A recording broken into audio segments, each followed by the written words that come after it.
Our topic is electrostatics of conductors. You have already learned about conductors in the first chapter. We will first classify the conductors. But before that, hello everybody. You are watching Guidancee Education channel. My name is Ananthavalli. I welcome you all to this new video from my channel.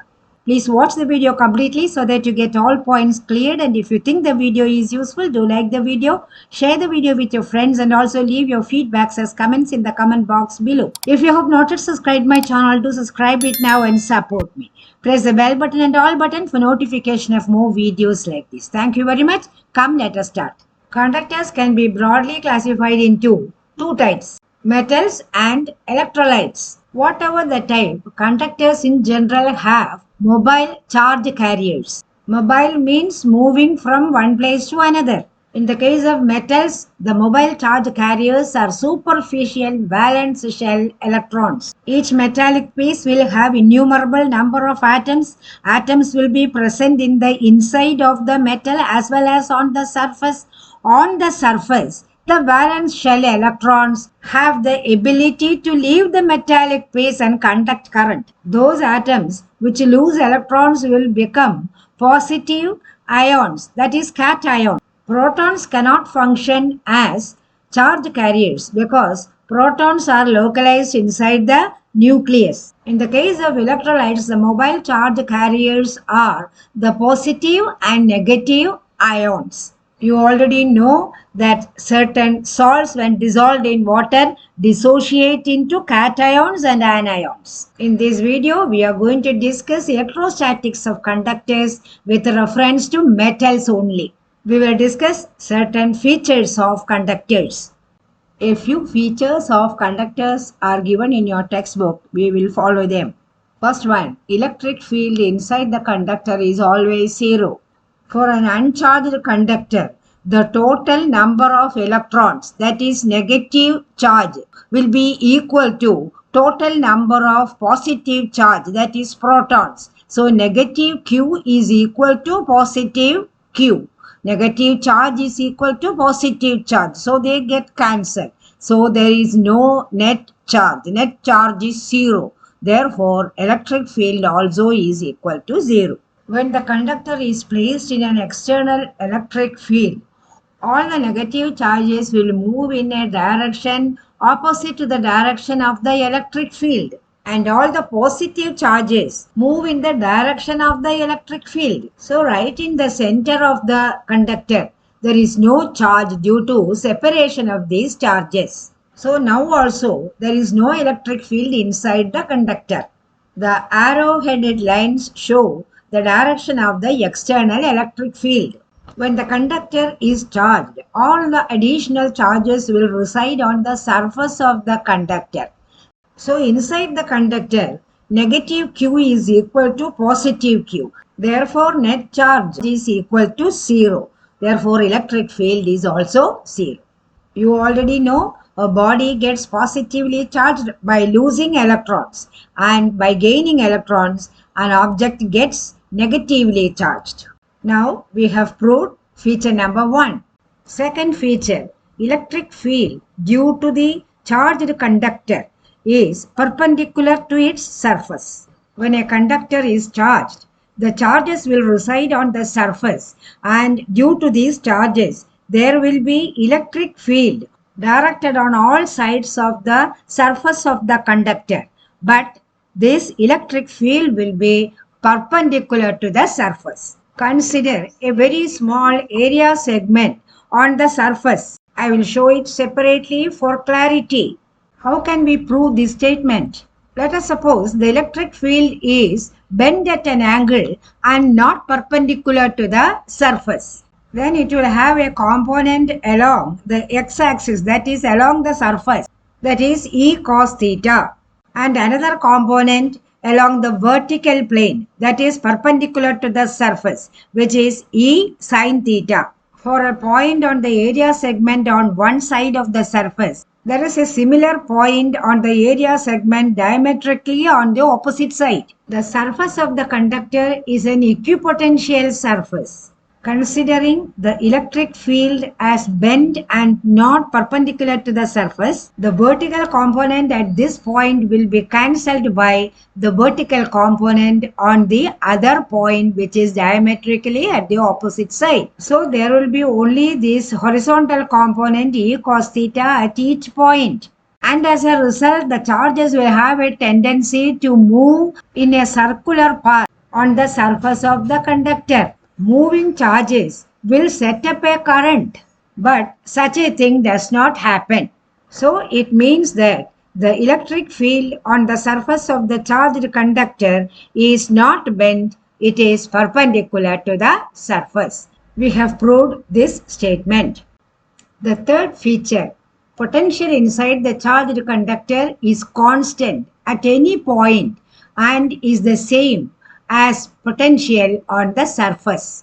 We have already seen that there is no electric field inside the conductor. But then how can there be potential inside the conductor? And that too, it is similar to the potential on the surface. We will prove the statement. We know electric field is equal to negative dV by dr. This equation shows the relation of electric field and difference in potential. Total positive charge inside is equal to total negative charge inside. That is, plus Q is equal to negative Q. So net Q inside is equal to 0. This is the surface of the charged conductor where all the charges are residing on the surface. You may consider any point in the inside of the conductor. At all points, the potential is the same. That is what the statement says. And it is equal to the potential on any point of the surface. From the equation, E is equal to negative dV by dr. dV is equal to E into dr. But E is equal to 0. Therefore, dV is equal to 0. dV means change in potential. dV is equal to 0 means there is no change in potential. That means V is constant. So the first part of the statement is proved. Consider a point A on the surface of the conductor. The potential at that point B equal to VA. Consider another point B inside the conductor. Let the potential at that point be equal to VB. If the charge is moved from point A to point B, then the total work done will be equal to WAB. We know the formula for calculating work done. WAB is equal to dV by Q. This is the work done for unit charge. As net charge inside the conductor is 0, dV by Q becomes equal to 0. That is, VB minus VA by Q is equal to 0. So, VB minus VA is equal to 0. Because Q into 0 will be 0 only. So, VB is equal to VA. VA is the potential on the surface and VB is the potential inside. So it proves that potential inside is equal to potential on the outside.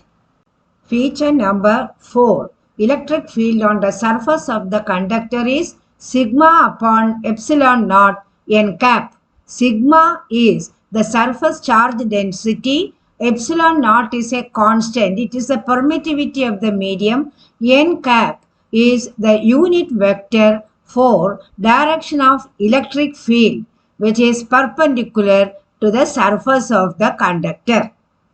That is normal to the surface. It means if the charged conductor has a charge density of sigma, then the electric field is equal to sigma upon epsilon naught n cap. We have already seen that the net charge inside the conductor is equal to 0. We shall prove this statement using Gauss' law. You have already learned that electric flux phi through a closed surface enclosing a charge equal to Q is equal to Q upon epsilon naught. But the charge inside the conductor is 0. So we cannot depend solely on this equation. We will also use another equation for phi, that is electric flux is equal to closed integration of E dot ds. ds is the small area segment of the whole surface area of the conductor. The left hand side of these two expressions is the same, so we can equate the right hand side. So it becomes integration of E dot ds is equal to Q upon epsilon naught. We have to prove electric field is equal to charge density upon epsilon naught. What is the formula for charge density? Charge density is equal to Q upon A. A is the area. From this, Q is equal to sigma multiplied by area A. This Q is the total number of charges on the surface of the conductor. Now we have to consider a Gaussian surface. The surface of the conductor cannot be considered a Gaussian surface because it does not enclose any charge. Charge resides on the surface. We will consider a short cylindrical Gaussian surface piercing down into the conductor and enclosing a small portion of the surface of the conductor. Now, the cylindrical Gaussian surface has a certain number of charges enclosed inside it. A cylinder has three surfaces, two end surfaces and one curved surface. This is end surface 1 of the cylindrical Gaussian surface. This is the end surface 2, which projects into the conductor. The curved surface is all around the cylinder. We will consider a small area of the surface in contact with the curved surface as surface 3. We have to consider electric flux for all the three surfaces and then find the total. We now have the formula integration of E dot ds is equal to sigma A by epsilon naught. We have substituted for Q. Right hand side of this equation considers the whole surface area. On the left hand side, we have considered only ds, that is a small area element of the surface. But when it is integrated, it will be equal to the whole surface area.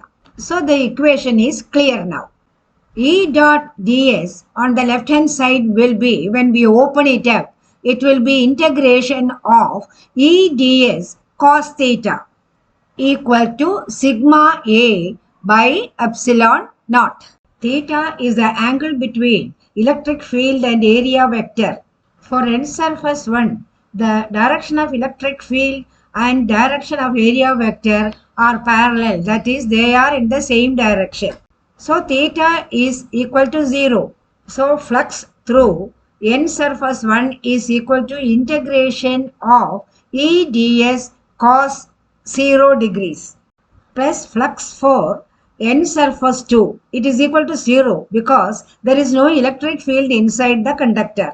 So plus 0 plus flux for third surface. Electric field is along the edge of the cylinder, that is vertically upward, and area vector is perpendicular to the curved surface. So for the third surface, integration E ds cos 90 degrees. Cos 90 is equal to 0. So for the second surface and third surface, there is no flux.